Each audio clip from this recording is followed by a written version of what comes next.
The Downtown Rams podcast is brought to you by Rams On Demand, Seat Giant, Vibe 305, and RWO, Rams World Order. Now enjoy the show. Down the middle, to the end zone, caught by Brandon Cooks. Shoot your arrows. It picks. Nickel Roby Coleman throws. End zone caught, touchdown, Tyler Higbee. Cooper Kupp plucks it out of the air and gives the Rams the lead. LaMarcus Joyner returns to the lineup with an interception in London. 35-30. Robert Woods, first down 20. 10-5. Touchdown. LA. No, it's Goff who keeps it. And Goff goes crashing into the end zone. Aaron Donald almost beat the football there and comes away with his third sack of the afternoon. Met immediately in sack. Corey Littleton, have yourself a day. And he gets gobbled up. Savage has to eat it as Michael Brockers picks up the sack. He's decked by Ebukam. Picked off. Marcus Peters strutting his stuff. Mark Barron the last 4 weeks has been a Pro Bowler. He picked off Dak Prescott into Seattle territory, into the clear. 30, 20, Farrell Cooper 10. Farrell Cooper at the goal line. Cousins sacked. Ndamukong Suh. Of all the guys, it's the rookie John Franklin Myers who knocks it out of Cousins' right hand. Todd Gurley, 20, 10, Gurley for MVP. Touchdown LA. Welcome back, guys, to another Downtown Rams podcast. This is episode 138. I'm your host, Jake Ellenbogen. I'm joined here by my friend Joe Curley, and we are here to bring you a preview before the Rams face off at Ford Field against the Detroit Lions, coached by now Matt Patricia.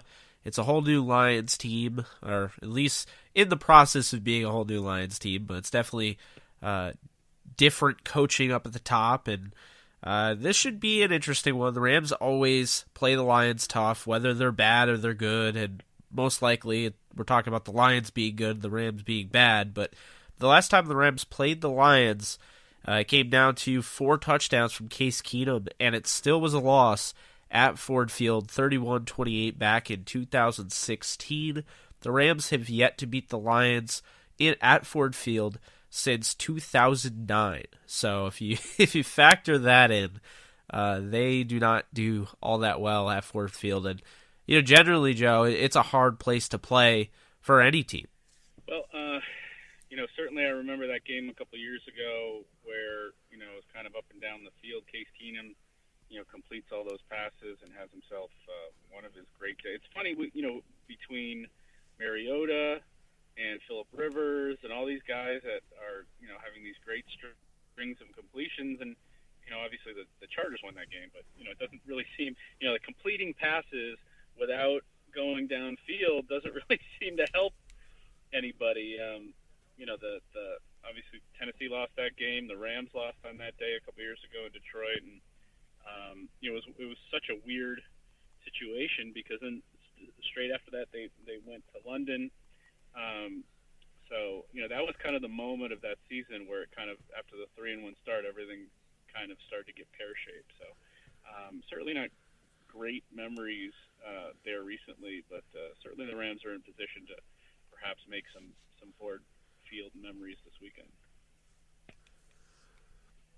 Yeah, definitely. I mean, since the Seahawks, or rather the Panthers, blew the opportunity for the Rams to clinch the division last week, the Rams can do it with a win this week. It does not matter what Seattle does. They win this week, it is done. And I think that's really the best way to win a division. I mean, even though it was pretty obvious, you just want to be able to enjoy that after a win. And, it'd be kind of weird. The Seahawks lose. It's like, I get, everything you did was to get to that point, and obviously it led to winning the division, but it's just different, winning the game and then celebrating after the fact. But yeah, that would definitely be a pretty good memory at Ford Field. The Lions are in a little bit of a rough shape. I mean, they lose Kerryon Johnson pretty recently to injury, and I mean, he's been kind of their engine for their really lackluster offense. Not an offense we've seen in the past. Matt Stafford has not been the quarterback that we've been used to seeing. And this Lions team, albeit they have been in a lot of games, you could tell at the beginning of the year when they lost to the 49ers, it was not going to be that same Lions team that was, flirting with a playoff. I mean, they're tough, but they still make so many mistakes, and I think that's one of the biggest things about them, and it's why while they beat the Patriots, they will go and they'll lose to the 49ers, or they'll lose to another team like that. They're an average team. I mean, the Lions beat the Patriots, and the Patriots also lose to Tennessee. So the former Belichick, defensive guys kind of have a handle on that. I don't know how much, I don't think you can give the Lions that much credit for winning those games. And, I don't think it has any bearing on them being able to slow down the Rams, I guess is one way to put it. Yeah, I would agree with that. So right now the Rams lead the series all-time 43-41-1. There was one tie. The Rams have lost the 4 out of the last 5 meetings at Ford Field. And, all in all, we could talk about the history all we want, but, I mean, bottom line is it's pretty hard to beat the Rams in this league, seeing as only one team's done it, and they're another team that has one loss. But it's also really hard to beat a team coming off a bye, and it's really hard to beat a team coming off an emotional win. And the Rams kind of check the boxes for all 3. So for the Lions, I mean, this is really their season. They're probably not making the playoffs. They need so many miraculous things to happen. I believe they're 4-7. So they really need to win out. And yeah, they are 4-7. And the spread this week is the Rams getting 10 on the road, which is like ridiculous because basically if the Lions were to get 3 on the road, that would be, just them being favored. It's just pretty crazy, 10 on the road you're getting. I mean, the Rams are coming off a bye and everything. I could definitely see that. I personally don't know where I'll go because, you think about the start of this game, Joe, and teams coming off a bye can do one of two things. They could, start off really strong, and they take the approach where they're, clearly they're just all, ready to go. They've been well rested and they're ready to just stomp on someone's throat. Or they could come out lackluster out of the bye, be a little rusty, and then kind of put it on towards, the second half. And that's really where I expect this game to start. I think, getting Talib back is going to be great, but we don't really know what his role is going to be in this game. We don't know how many snaps he's going to log, and I wouldn't push it, quite honestly, because this is a game that, the Rams are expected to win. But I do think they're going to start off pretty slow at the beginning. I do think coming out of a bye, even with the emotional win that they had, I think it's just, being on the road, you're going to have that, lackluster start. I think it'll be a lot like the Raiders game. Because the Lions, they're not a bad team. When everything's going right for them, they can really, they can hang with anybody. But the problem is, their offense that has been pretty, high, octane offense over the years, they haven't been that this year. So, until they find that offense, they're going to have a hard time winning games against a Rams team that, can really just throw it down the field at will and run the ball with Todd Gurley, which they've seen plenty of. So, Joe, before you get into it, what are your overall thoughts on this game? I think it's a, all signs point to a pretty, pretty easy Rams victory. I mean, I think we've had a lot of great, dramatic games recently. Even the games that seem like they'd be pretty easy, the Rams have made into games. I mean, I think what I'm looking for on Sunday, for this weekend is, the Rams to really flex their muscle and pound somebody. For the first time, since Arizona at home? When was the last time the Rams really blew somebody out? Especially when you're talking about a Lions team that I think they're 11th. They're 11th in the NFC in terms of record. So for them to get back in the playoff race, they'd have to jump over 5 different teams. So they're pretty much hosts. They need to win out and get some help to have a shot at the end of 6. And you're talking about a team that's lost that traded away, one of their big playmakers in Golden Tate, lost Marvin Jones, that's lost T.J. Lang on the line, and now they have Kenny Wiggins starting in a spot from I think they got him from the Chargers. Having, a low ebb of a season, one of his worst seasons recently. That, like you said, they're certainly not, the dangerous Lions offense of previous years. But they are at home. With Kerryon Johnson out, if that's a huge loss. So you're still talking about LeGarrette Blount and Theo Riddick that you're going up against, and I just don't. The Rams obviously need to win out to keep the pressure on the Saints and take advantage if the Saints are to slip.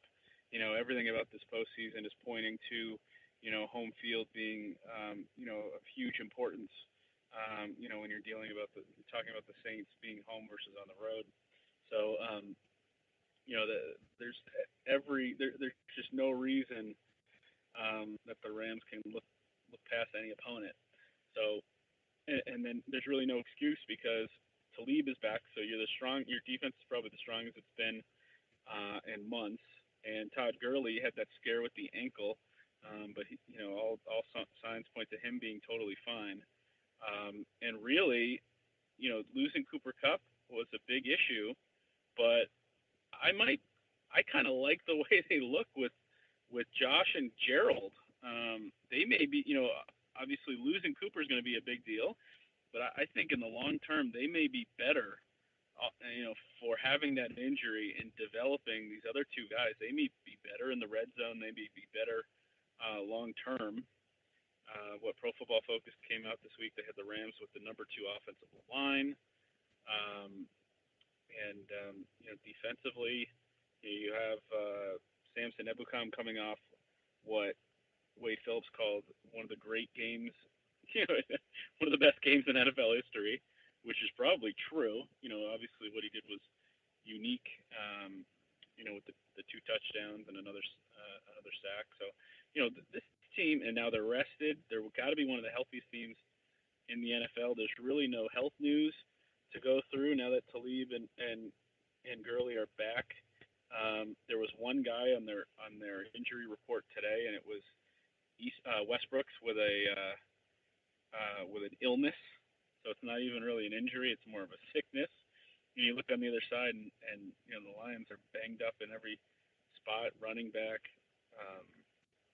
receiver, line, every level of the defense. So, I mean, really, this is you need a blowout. Yeah, I think you really hit it on the head. I've been saying this for a little bit. I do think that injury to Kupp, although I feel for Kupp and all the grueling pain he went through, with a torn ACL and all the rehab he has to do. But I mean, it probably does make the Rams better. I mean, what doesn't kill you makes you stronger. Well, Kupp will be back. Kupp will return, and when he comes back, Gerald Everett and Josh Reynolds will have playoff experience. They'll have experience in big games, and they'll have production to go with it. And I think that says a lot about it. And I mean, you could even make the argument Tyler will have some as well. I mean, they have used Higbee, in the red zone. One he had, another one he didn't have. I mean, he's kind of, rolling the dice there. But I do think Gerald has a chance to turn into a top 5 tight end in football. Now, pure tight end, not so much. We had this conversation before. He doesn't do the little things as well as, say, a Travis Kelce, a George Kittle, a Rob Gronkowski, but his receiving ability might put him up there, kind of like how Evan Ingram, who has killed me in fantasy this year, Joe. Evan Ingram looked last year. Kind of like that all-around just receiving tight end. So if that's the case, if the Rams just get an elite receiving tight end out of Gerald Everett, that was not a bust pick. That was they got exactly what they were drafting. Again, if that's the case, tight end is like quarterback in that there's so much to do.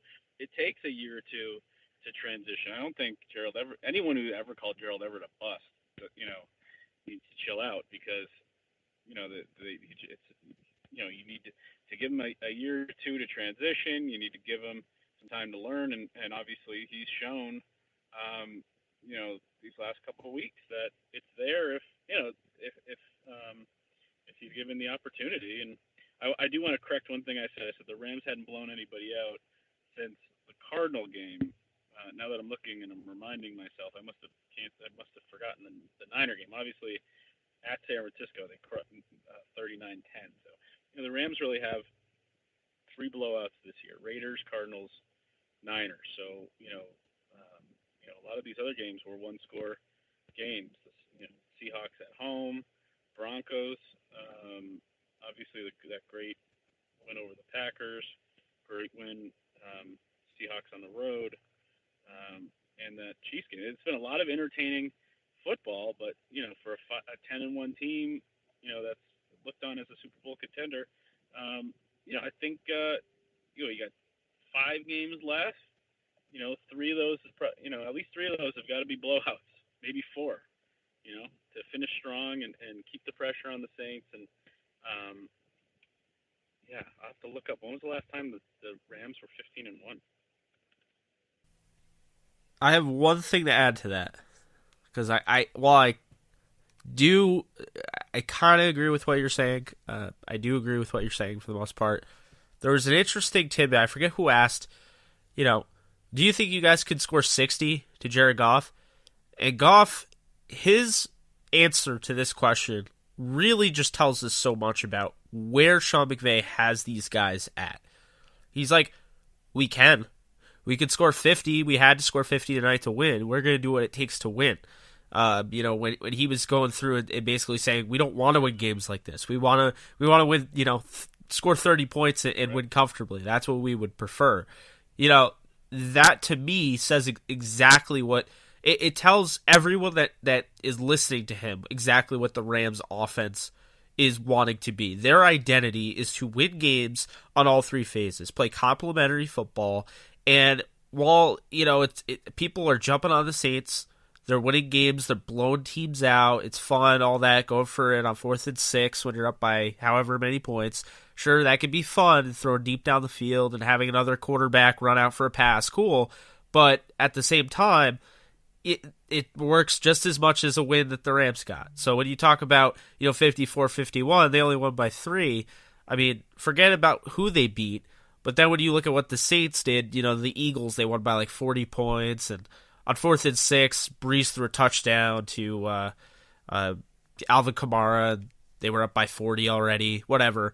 Guess what? Both of those were worth 1 W. That's it. So in the NFL, there's no such thing as style points. It's not, luckily we don't have the college football playoff committee to ruin everything.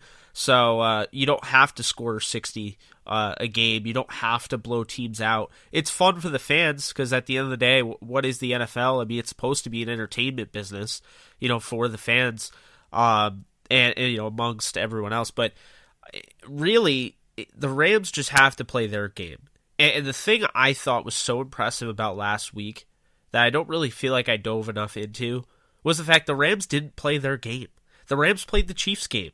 They played that breakneck speed. They had to come down. They had to come back multiple times to win that football game. One, I already think that helped them and prepared them for what they're going to get in the Saints in the playoffs. But 2, I think it now puts everything more into perspective. I think they're just going to want to play their game the rest of the way. So if this Lions game ends up being 34-17, they'll take it. And I think that's probably where we're escalating towards, because I do think, you're not going to stop Matt Stafford entirely if at home from throwing a touchdown. But with no, Kerryon Johnson, I think their offense becomes extremely predictable, and they don't really have a run game to really lean on. I mean, when you talk about Garrett Blount, I don't think he's all that great. I think he didn't make the proper decision staying with New England, since that's the only, place he's been able to find success. But, Garrett Blount, and then, Theo Riddick in the passing game. I mean, he's solid, but they don't really have anybody to lean on when Kerryon's out. Zach Zenner is another solid, guy that can be counted on, and short third downs, and he's a good special teamer. But they don't have another guy. If Carrion is hurt, that really hurts them. It's also one of the things I think Amir Abdul actually would have done well in this game, but they caught him a little while ago. So those are the guys. And then I think really, the Rams, again, they just have to play their game. I think what I would love to see, Joe, is if they do get that blowout in this game, I would like to see guys like, John Kelly, Okoronkwo. I'd like to see those guys get an opportunity. That way, it's all hands on deck. Everyone's had an opportunity to at least see the field this season. And if, by all means, John Kelly has to come in, in the playoffs if someone's injured or something. Now, this is like the worst case scenario, but he's already seen NFL action, because you have to keep in mind John Kelly hasn't played since August. A lot of these guys haven't played since August. So, and Okoronkwo hasn't played in an NFL game period, including preseason. So, I wonder, coming off the bye, if they'll get him involved at all this week. I think they definitely have an opportunity to do so, and I think with the bye, it allows them an opportunity to kind of reevaluate their roster and see if they're giving, this one guy too many snaps, not giving another guy. Like, for instance, a guy that could benefit out of this is somebody like a Micah Kaiser. Or, you could make the argument for Sebastian Joseph Day. Say they need, they're getting gashed in the run game, and, this great defensive line, and teams are still able to run right through them. Maybe they try and plug up a hole by using Sebastian Joseph Day more in those run situations. I don't know. Things to think about. We're probably not there yet. One of the good ways that the schedule kind of wraps up is you've got kind of these two games, with Arizona and San Francisco to end the season, where, I think those are opportunities similar to this Lions game, but they're at the tail end where, you're going to know more about, if the Saints have screwed up. You're going to be in, the division will be clinched. Everything will be in focus a little bit more. And then I think there you got an opportunity, if you still haven't activated Kelly, if you still haven't activated Obo, to kind of give them opportunities to maybe play in those games while you're resting players, or maybe guys who are nicked up, for the playoffs. I think that's one way that the schedule kind of lines up nicely for the Rams. A couple things I wanted to hit. I just looked it up. If they do win out, as a Rams fan, you probably know this, 15-1 would be a franchise record. The Rams have never gone 15-1 in a season. They've never won 15 regular season games. One thing I'm looking for this weekend when I'm talking about blowing teams out or winning, going away, I don't just mean kind of throwing up 50, 60 points.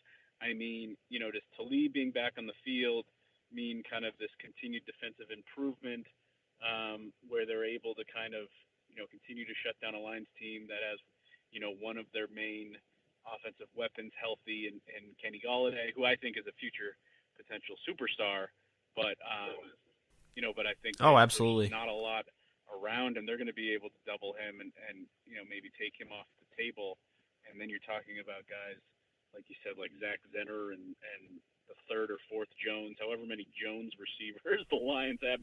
Everybody in the league named Jones. They had T.J. Jones and then his brother Malachi, and Malachi didn't make the roster, unfortunately. I don't know if he's on the practice squad or not, but shout out to him because he's an Albany Empire alumni. He won Rookie of the Year in the Arena Football League. So see if I can find their practice squad. Keep going. Yeah, so that's T.J. Jones' brother. And by the way, they had Marvin Jones, they got T.J. Jones, Andy Jones. He's not on the practice squad because apparently they think Chris Lacey is a better option.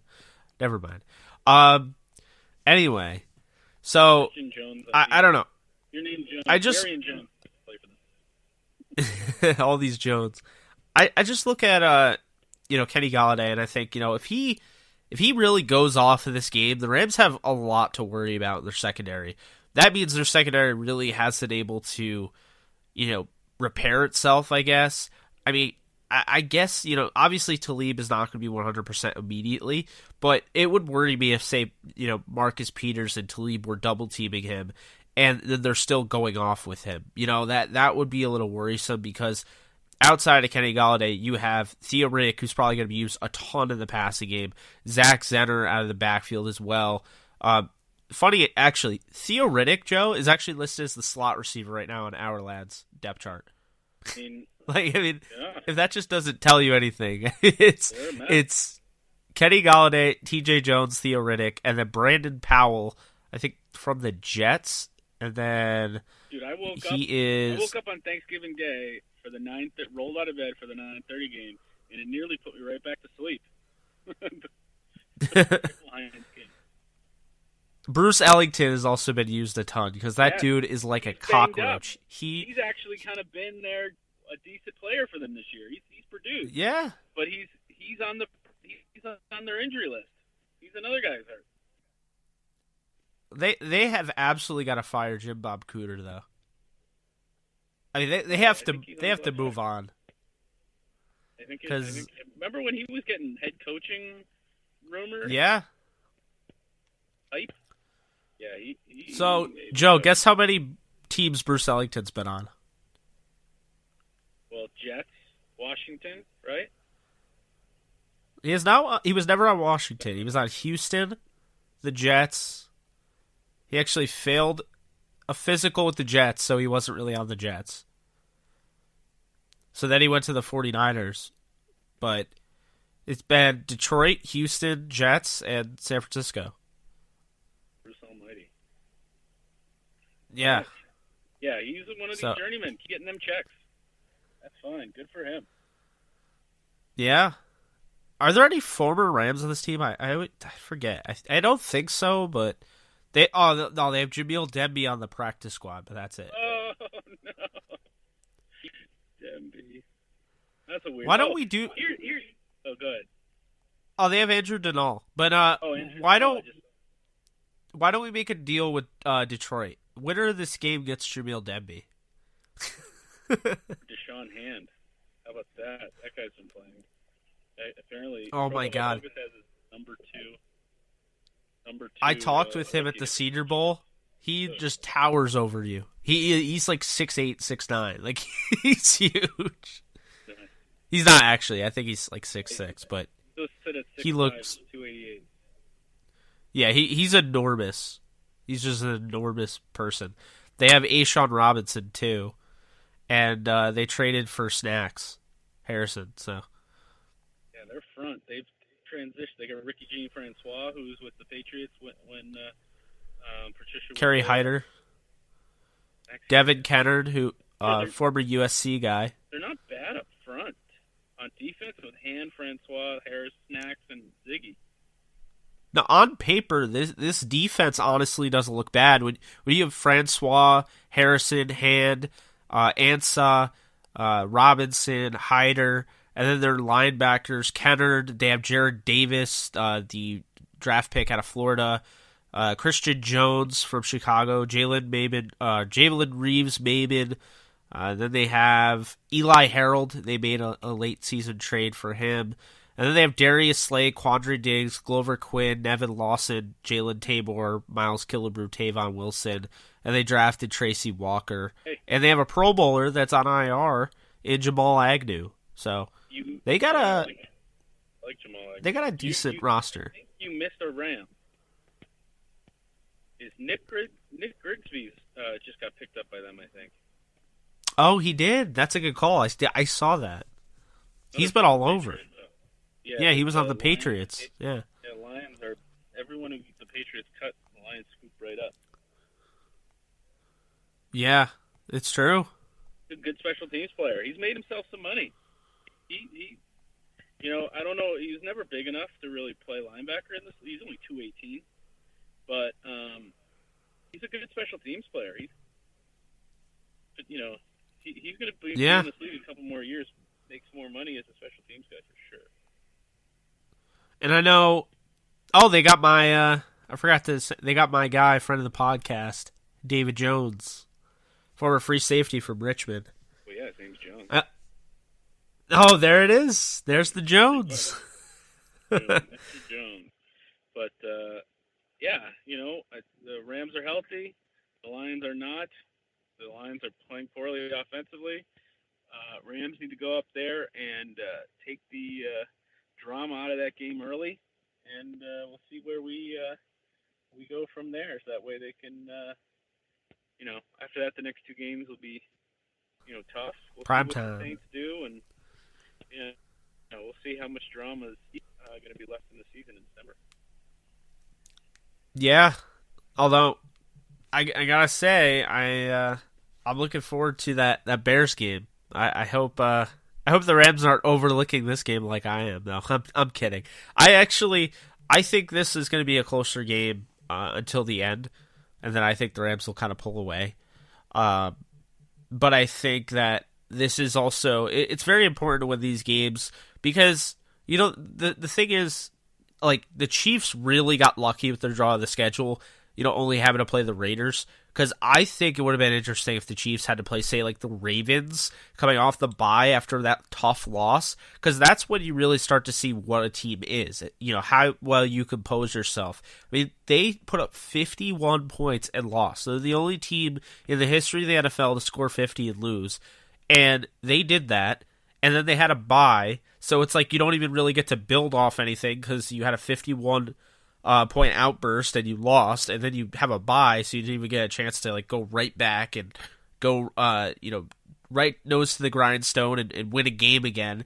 So that would have been interesting, but they're playing the Raiders, so I mean, I don't expect them to lose to the Raiders, but I'm just saying that would have been interesting. If the Rams say they were playing a team like the Steelers or somebody, and the Chiefs were playing the Raiders, I think that would have been really interesting. Or the Ravens, sorry. Just like gritty teams that, like, coming off a bye, one team just, won in dramatic fashion, another team lost in dramatic fashion. It just would have been interesting to see how well, those teams responded. Because, I mean, you win a lot. I mean, by a lot. Yesterday's touchdowns don't, factor into today's touchdowns. And, who saw that come to life? The Jets. Beating up on our Lions here that we're talking about. So, the Jets, remember, they kicked off the season in dramatic fashion, just absolutely raking the Lions. I think 2 defensive touchdowns. It was brutal, but they've been gone since. The Jets. Yeah, Jets are all right. Jets and Lions are they're all in that kind of mediocre. Bottom third of the, top half of the bottom third of the league, and in the 20s there. I'm going through PFF a little bit. PFF likes the Rams, number 1 ranked team overall on their rankings, and the Lions are 20th, and that's about where I see them in the team. They're in the third kind of tier, or the third kind of decile, and I don't really think again, this is a game that they should do well in, and they're missing some of their better players, and we'll see what a couple things I guess of note matchups wise is you get to see kind of a pair of PDF darlings kind of go at it with Donald Frank Ragnow, who's one of the guys that PFF really loved in this draft class, and is the best center coming into this. Oh, I did too. And that's a good kind of interior matchup to check out. And then obviously, Matt Patricia's running a defense that has been that style of defense has done well in the postseason. And so it'll be interesting to see. You got McVay versus Patricia on that side of the ball when the Rams have the ball, and type of defense that the Rams might see. In the later on in the whether it's not going to be the Lions, but if they play the Patriots in the Super Bowl, or if they play some of these other teams that are playing kind of Patriot style defense, it's a little more experience for Goff to look at some of that stuff and learn from this experience. I guess that's something they can really take out of this game is to have a business trip.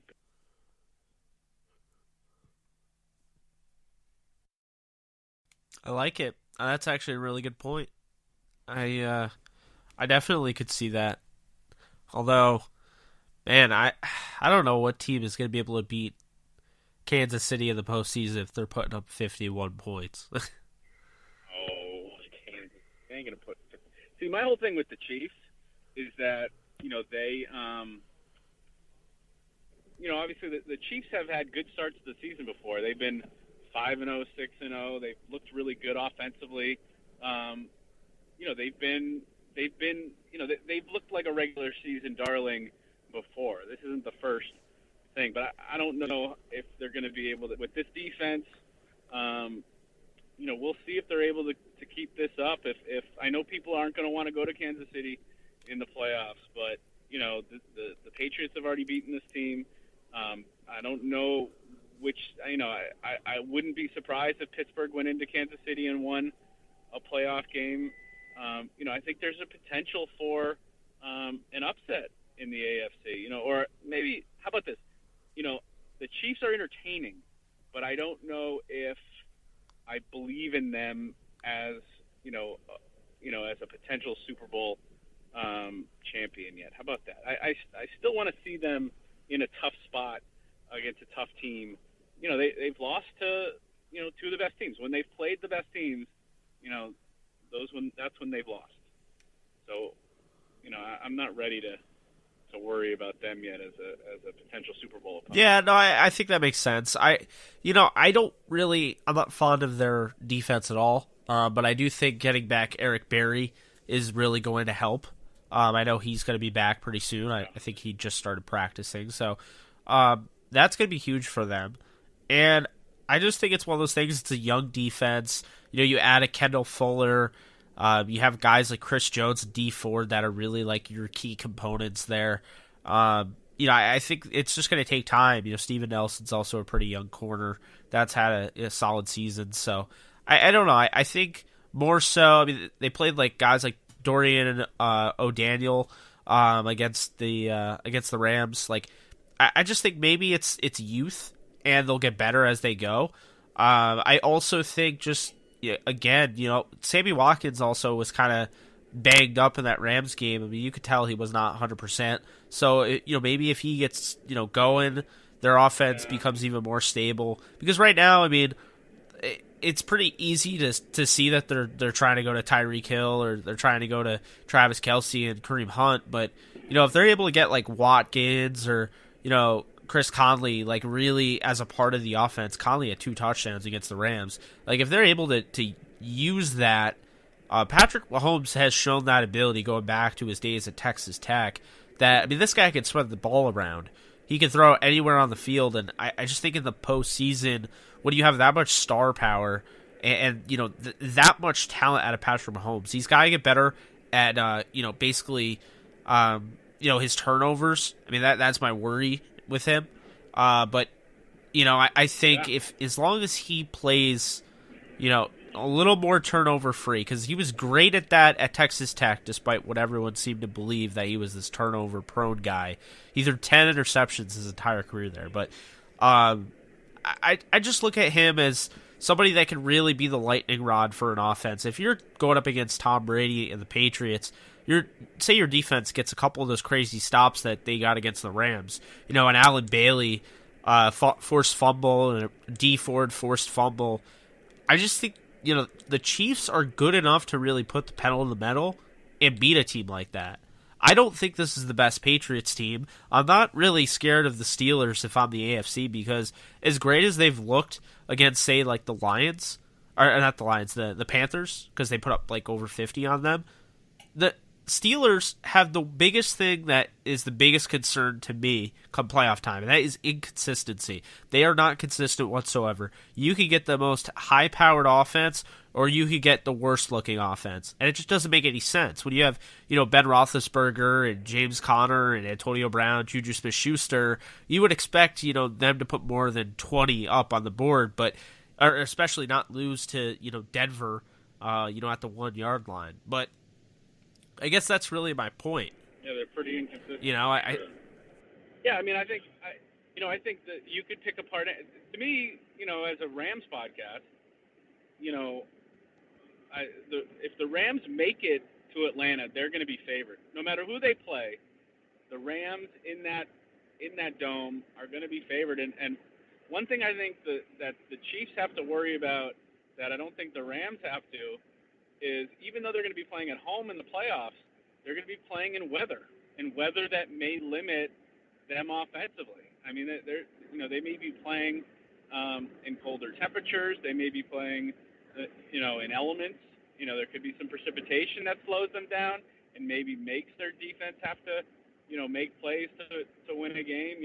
That may be what slows them down. And the Rams are either going to be playing in Los Angeles or in New Orleans. They're not going to have to worry about weather the entire run. Whereas I think the AFC, you're talking about, the Patriots, in New England, you're talking about Pittsburgh, you're talking about Kansas City, those venues are going to be outdoor cold venues in January. And, I think those are going to be, it's going to be more balanced football. It's going to be, potential, especially in what I think is going to be a really rough winter. It's already snowed in the Northeast.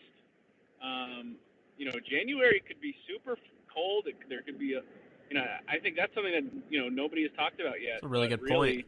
The more I think about it, the AFC is going to have, you could have somebody, because the thing about it is, I like the Colts potentially as an upset candidate. They could come out of the wild card weekend. Stole my thunder.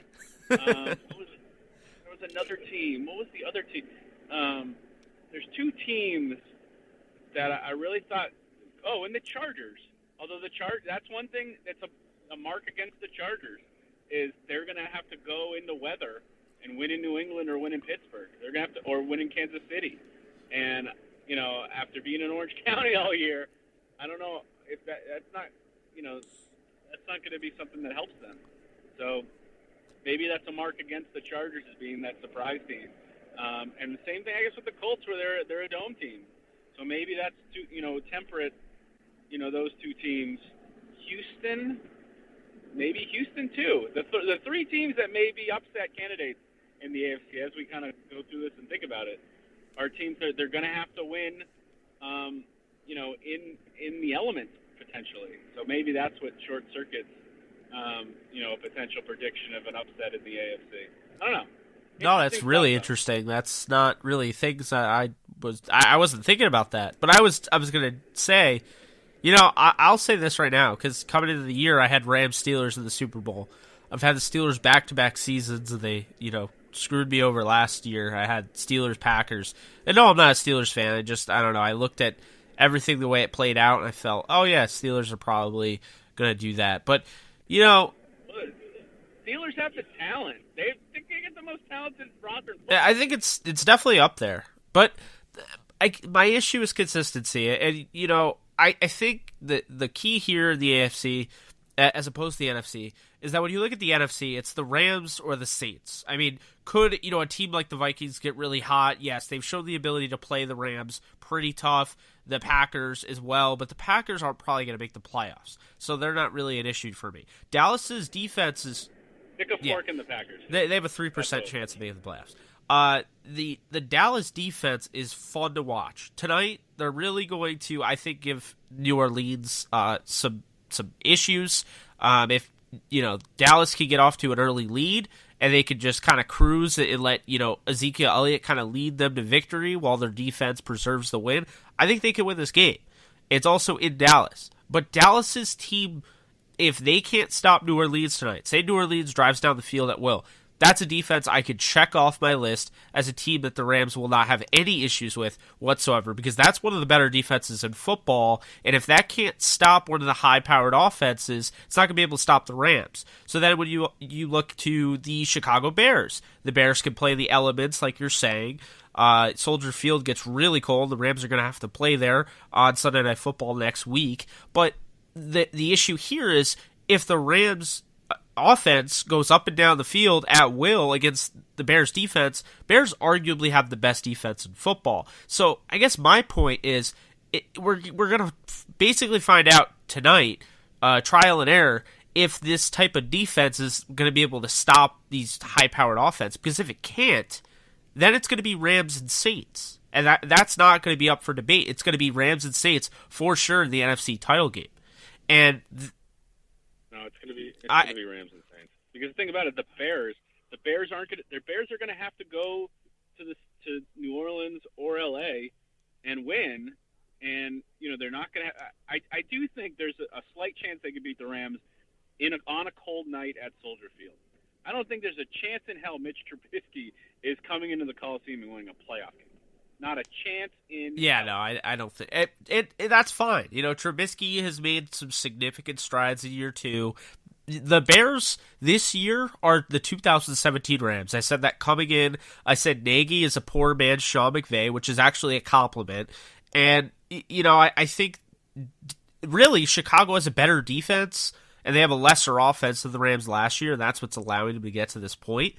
I think they're absolutely the 2017 Rams, and unfortunately that comes with the territory. Once they get the 3 seed and they play whoever's the 6 seed, I think if they get Minnesota, they lose. I think if they get Philly, they lose. I think if they get Dallas or Washington, they might beat Washington, but I think they pretty much lose to all those teams because I just think it's going to be the year, just like the Rams, where they were fun to watch this year, and we started to somewhat believe in them as kind of this Cinderella, but then the curtain comes down and you see the ugly truth is that the Bears just aren't there yet, which is fine. They're way ahead of schedule, and Nagy's done an unbelievable job in 1 year.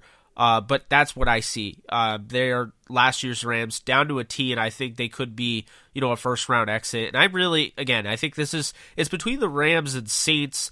Can the Eagles get going? Obviously, they have one of the better quarterbacks in football in Carson Wentz, but they have a lot of injuries, and it seems like they're turning more into a power running team and not really relying on the air. I think the only team that really has a chance is, again, if the Bears defense all of a sudden, the best defense in football is good enough to stop those offenses, or, Dallas is, or I would say the Vikings, because the Vikings have shown you, the bright lights of LA, primetime Thursday Night Football. That was one of the best games of the year. The Vikings showed you they could go toe-to-toe with the Rams. They actually came close to making that, an overtime game.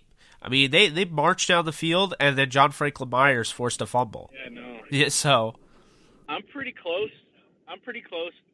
In the middle of that whole of you talking about that, I was about to barge in and say it's Saints Rams. Don't worry about anything else. But I do think the Vikings could be spoken from. I'm not worried at all about the Bears. I do think the Vikings could beat either of those teams in the divisional round. It's possibility. It's within the realm of possibility that the Vikings could make the NFC Championship game. And then I think there's one other team, and we talked about the Colts and the Chargers as a potential upset team in the AFC. Seattle. Who would be that team? There it is. Yep. Yeah, I think we're on the same page. You look at it, Seattle's played 2 really competitive games with the Rams. The Rams obviously closed both of those out, but they're improving. They're looking dangerous. Russell's looking like Russell, and I totally wrote them off entering the season. I thought they were done. Same here. And they've done a tremendous job, putting it back together, pulling it together, and remaking themselves. The offensive line has been fixed, which was a huge problem. The defense looks much better. I don't know how the hell they've done it, but they've done it, and I think they're the sleeper. They're the sneaky team in the NFC that could upset the apple cart. And you're starting to hear people talk about that. But I think that's your NFC. I'm not worried about. I think the Bears. I would not trust Trubisky to do anything. I think they got plenty of talent, but I don't think they're going to be they're going to be having to go on the road, either in a dome or in Los Angeles. I'm not worried about either of those matchups. I think it's really the Vikings is going to whoever the Vikings play in the divisional game. That'll be pretty close to a toss-up game, and I think the Seattle could be the one team that makes a run. That's how I see the NFL playoff picture right now. Well, yeah, I think the Saints are going to lose a game. I really do. So I think the Rams are going to get the number 1 seed. I think it'll be Rams, Saints. 3 will be the Bears. 4 will be Dallas. 5, you're looking at the Vikings. Dallas. And then 6. I don't even mention Dallas. Dallas is worthless. And then 6, I think you're looking at the Seattle Seahawks. So what I see here, how this goes, Seattle upsets Mitch Trubisky and the Bears on the road. Certainly possible. They play in a cold weather environment. It's always raining in Seattle, so I'm not really worried about that. And then I really think, then you're looking at, the Saints obviously have the bye, Rams have the bye. So then you're looking at the Vikings versus Dallas, and I think that's a favorable matchup for the Vikings playing in a dome. They can play, obviously they can play in cold weather. They've done it before, but I think that is a favorable matchup because I think they match up very well, against the Dallas Cowboys. I think the Cowboys defense is good enough to beat them, but I also think Kirk Cousins could will them to victory. And I do think, with the Vikings and all that, playoff experience, I think that they would end up winning that game. And then all of a sudden now you look at the Rams are playing the Seattle Seahawks to go to the NFC title game, and the Saints are playing the Vikings in a rematch. And I mean, I got news for you. I think that may be the best case scenario for the NFL. It may be the best matchups, in the NFC on that side. But you really could dream up better matchups in the NFC. If that's the case, that's like marketing gold. That's marketing gold right there. I mean, you're talking the rematch of the Minneapolis Miracle. So the Saints could get revenge on them, or vice versa. Say the Vikings win again, and then you're like, oh my god. And then the Rams and Seahawks. The Rams beat the Seahawks. I do hope the Vikings-Saints rematch in the divisional round would be amazing. Yeah, oh, absolutely. Totally. But I think the Rams-Seahawks third time would be amazing as well. Yeah. And it's hard to beat a good team 3 times in the year. But they've done it before. The Rams did it. They have done that. So, we'll see. There's obviously, we could talk about this all day, but I think this is going to wrap it up. We touched a little bit about the AFC because we do have listeners from other teams. Now, they might be my friends, relatives, all that, but we still have. but no, all seriousness though, people have been asking me to talk a little bit about the playoffs as a whole. So there you go. There's your playoff talk. And I will say, I think the Colts are the biggest dark horse in any bit of they look good right now. Any talk whatsoever of the NFL. I just think you have to look at Andrew Luck. You have to look what he's finally doing. It's like the whole effect, Sam Bradford. Oh, Sam Bradford has no weapons. Well, then when he got weapons, there wasn't really much being done. Andrew Luck has no offensive line. Now the offensive line's come into play, and he's able to... Quentin Nelson. Yeah. So, that... And he's got a coordinate. The thing about it is, it looks like... does it not look like the Eagles' mojo has left Philadelphia and been transplanted into Indianapolis? Does it not? Oh, 100%. Does it not look like Frank Reich's credit for last season is, skyrocketing right now? Well, and I'll say this, I don't think people are giving them enough credit for beating Miami. Miami just got back Ryan Tannehill. And people still want to, blame Ryan Tannehill for that loss because they were undefeated with Brock Osweiler or whatever. But the fact of the matter is this, Miami was up by 10. That was when the Colts, with 8 minutes to go, the Colts could have laid down, and instead, they came back and they made it a game. I mean, that was in Indianapolis, and I thought Miami played a really good game overall. And what it came down to was just that, look, the Colts weren't going to go away. And I'm glad they didn't because that was a fun game. But you also learned a lot about the Colts. And I think if there's anything that you could say about what Reich's done this year, I think Reich would be the first one to tell you he wishes he took that back and just punted, when they were playing Houston earlier in the season. Because right now, this division would be neck and neck. And I still think they have a chance to steal it, but that win on Monday Night Football kind of, in my opinion, I think Houston's kind of in the driver's seat now with a game against, I believe it's Cleveland. So, we'll see. But that... I bet you that was a big learning experience. I mean, obviously that was a disaster. And, really, it's funny that there's this trend in the NFL of these offensive coordinators, of the play callers becoming the head coaches. And even though, there's some great success, we see McVay, we see Reich, we see, a lot of these guys, but I do think there's a blind spot there. I mean, I do think that, it is tougher for those guys to manage the game. You get a lot bigger opportunity for gaffes and mismanagement of game situations and time. If you've got your coach buried in his play card. And I think it's one of the more fascinating things about the McVay era is that, we've had some, niggles here and there. There's been some questions, but nothing like super big. Like there hasn't been like a really, huge second guess of Coach McVay. And, whatever like system that they've devised, whether it's Jed Fish or whoever's in his ear, that they've kind of mitigated those issues. But I think a lot of other teams have some big some big problems. It's one of the reasons why Andy Reid has been a good coach, a really good coach for a long time, but hasn't won the big game because his ability to manage games behind that big restaurant-style menu, it's a big weakness.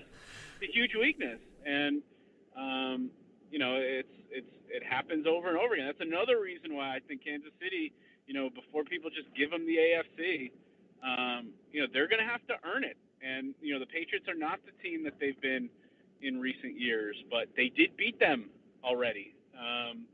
The Steelers do tend to let you down year after year after year, but they do have all that talent, and they probably are going to go into into Kansas City at some point, and really make a game of it. So obviously we're both really looking forward to the NFL playoffs because we can't stop talking about it. We're certainly looking forward to the NFL January, a heck of a lot more than we're looking forward to Sunday, and to see Kenny Golladay get triple teamed and to see the Lions get snuffed out. So you can predict your close game and they'll pull away at the end. I'm going to predict the game will be over at halftime. How about that? All right. There's my game prediction. That was one thing we didn't get to. There's my game prediction. Sunday's going to be over by halftime. That's just it, just over by half. Yeah, I think people, if you don't already know, Joe and I are huge fans of football in general. So, yes, we are really looking forward to the playoffs. And any opportunity to talk about the whole league in general, we're probably going to take. So, yeah, that Saints-Vikings game, I really hope ends up happening. I hope the Rams play the Seahawks. I hope the Rams win that game. I hope the Colts, I hope they make the AFC Championship. I think it'd be way more fun to have Andrew Luck. Remember that game, Joe, a while back? Andrew Luck had to come back from like 20 down, and he basically willed the Colts to beat none other than Kansas City on the road. Because that was crazy. I think they scored like 40 points. He had like 2 rushing touchdowns. I remember that game, but yeah, those are... Oh, that was incredible. The game against Kansas City where he came back, that was incredible. Yes, so we need to see a rematch of that. Boom.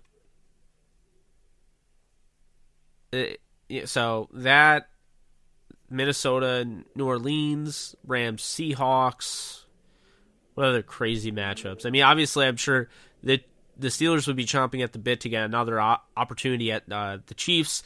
Chiefs would be chomping at the bit to get another opportunity against the Patriots, and the Colts, I'm sure, want the Patriots again because that was a brutal game where they were down 8-9 guys. I mean, they had guys that were coming off their practice squad the day of, just starting for them. So I'm sure they definitely want a rematch of that game.